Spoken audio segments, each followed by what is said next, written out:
Okay, guys, let's start with NBME 10 review. Okay, patient came to office with memory loss, complaints of psychiatric symptoms, and he's a long time smoker. And most likely diagnosis here is a small cell carcinoma, and the paraneoplastic syndrome here is paraneoplastic limbic encephalitis, and it has antineuronal antibodies.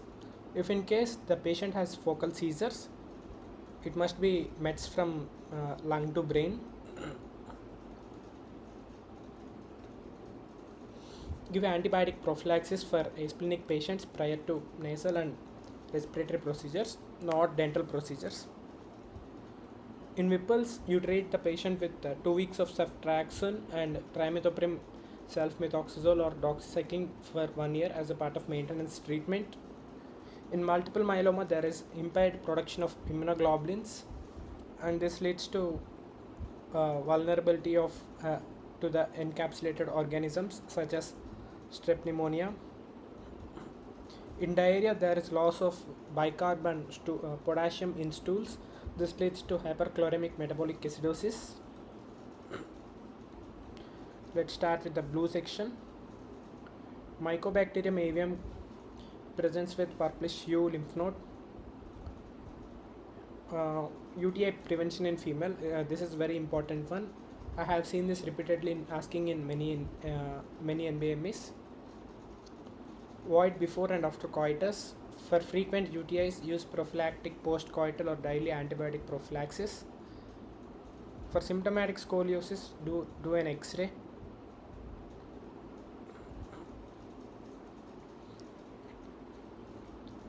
Bacterial endocarditis can cause reactive thrombocytosis and congestive splenomegaly. Viral infection can trigger asthma. Let's start with the orange one. If suppose there is hypokalemia and metabolic alkalosis, and in the options you are seeing these options such as vomiting and diuretic use, how to differentiate between these two? Okay, first check the urine chloride levels. If the urine chloride is less than 20, it implies vomiting, and if the urine chloride is more than 20, it implies usage of diuretic.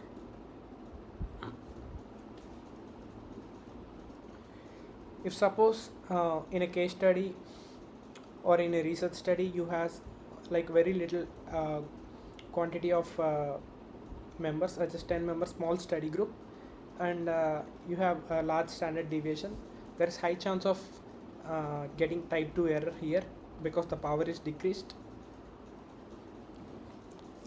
Umbilical artery pH is measured postpartum, not intrapartum.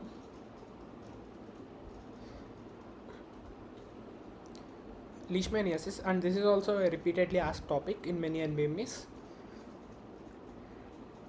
Probably you will be seeing patients from Afghanistan or Middle East countries had bitten by a sandfly and with eschar formation. This could be cutaneous leishmaniasis. For visceral leishmaniasis, you will be getting the question stem with a presentation like a patient came from Brazil or any other South American country and has visceral symptoms like slow onset fever, malaise, weight loss, and organomegaly. And the diagnosis here is mastigotes within macrophage is diagnostic, or do a tissue biopsy. Hazard ratio. Hazard ratio is hazard in treatment group by hazard in control group. This is again an important topic, important statement. Ipecac and gastric lavas are not the answer for toxic ingestion on NBME. Most likely it should be charcoal use, activated charcoal use. History of late term stillbirth. Do weekly NST after 32 weeks. Let's go with the uncolored boxes. In pulmonary embolism in patients with low risk score and D-dimer is negative, exclude the possibility of DVT. Amniocentesis increases the risk of premature rupture of membranes. Secondly, polyhydramnios plus sudden rupture of membranes it can lead to rapid decompression, and there can be possibility of abruptio placenta. But the most best possible answer here is premature rupture of membranes. Thrombocytopenia is not always ITP, it can be TTP also. Do plasmapheresis if you see TTP. Don't wait for the ADAM TS13 levels. App test is used most commonly in postpartum in situations like bloody stool or vomiting in newborn.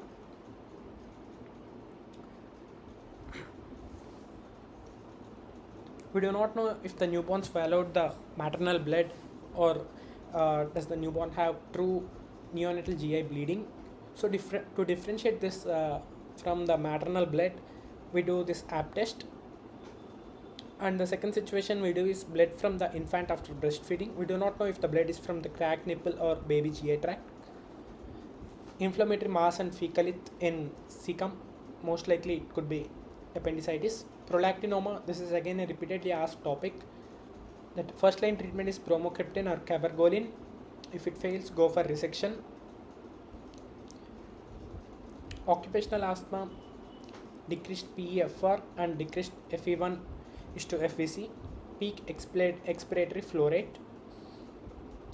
Opioid use in elderly plus constipation, think of sigmoid volvulus. Pterygium, the first line treatment is conservative. Pterygium occurs due to UV rays. Surgery is only required if vision is impaired or there is a restriction of eyeball movement.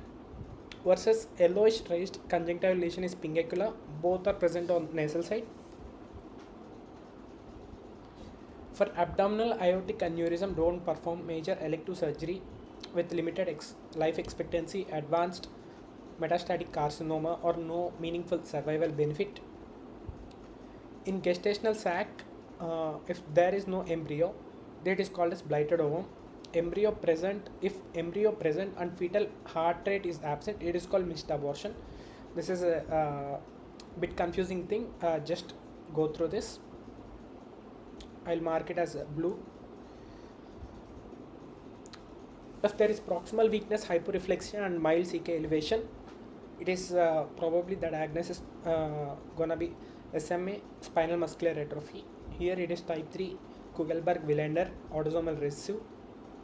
If the reflexes are normal and there is CK elevation and calf pseudohypertrophy, it is DMD.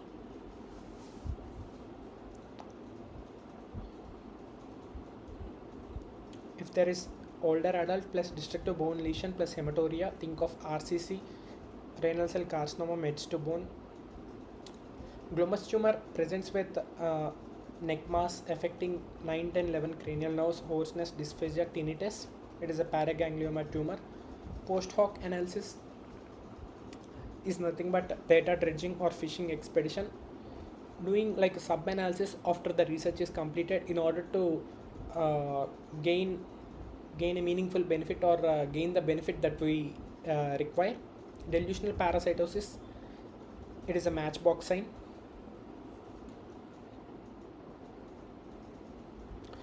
Usually in delusional parasitosis, the patient collects the skin samples and put it in a matchbox. So this is called matchbox sign. Spiral CT is nothing but a CT pulmonary angiography. Papillary follicular carcinoma, you see thyroglobulin as the marker. Medullary carcinoma, you see calcitonin as the marker. Eclasia can have weight loss. Don't always think of esophageal cancer when a weight loss is given. Caustic injection, do early scopy. Calculate PPV, you need sensitivity, specificity and prevalence. Ceftriaxone is required for AV blocks in Lyme. Pacemaker is required for AV block in congenital neonatal lupus. Attributable risk is equal to incidence exposed minus incidence non-exposed. Male babies born to mothers with family history of hemophilia should be screened after birth. B12 deficiency can affect the spinocerebellar, lateral corticospinal and dorsal column, dorsal spinal tract. Chronic ITP, treat with steroids, IVIG, followed by splenectomy if refractory to the previous treatment. Don't do platelet transfusion. Adults with type 1 diabetes mellitus, screen for lipids. Hyphema, blood in anterior chamber, can obstruct the meshwork and it can cause glaucoma. Best thing to achieve pregnancy is do like involved in the sexual activity 5 days before ovulation to day of ovulation. Most common cause of pancreatitis is gallstones.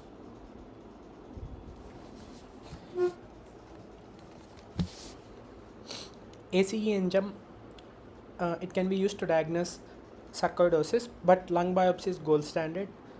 RCC can cause hematuria versus multiple myeloma cannot. Stranger anxiety, it starts at 6 months and it peaks at 8 to 12 months. Maculopapular rash on palms and soles plus lymphadenopathy, it is a secondary syphilis. Sepsis due to wound infection, it is due a debridement. More than give preference to debridement more than antibiotics and hyperbaric oxygen therapy. Use chi-square for categorical variables for yes or no questions. Cytomegalovirus presents with ovule inclusion bodies on biopsy. HPE, ischemic stroke presenting 4.5 hours later. Anticoagulants have no role. Don't give alteplase. These things. Use aspirin followed by MR angiography and mechanical thrombectomy. Thank you.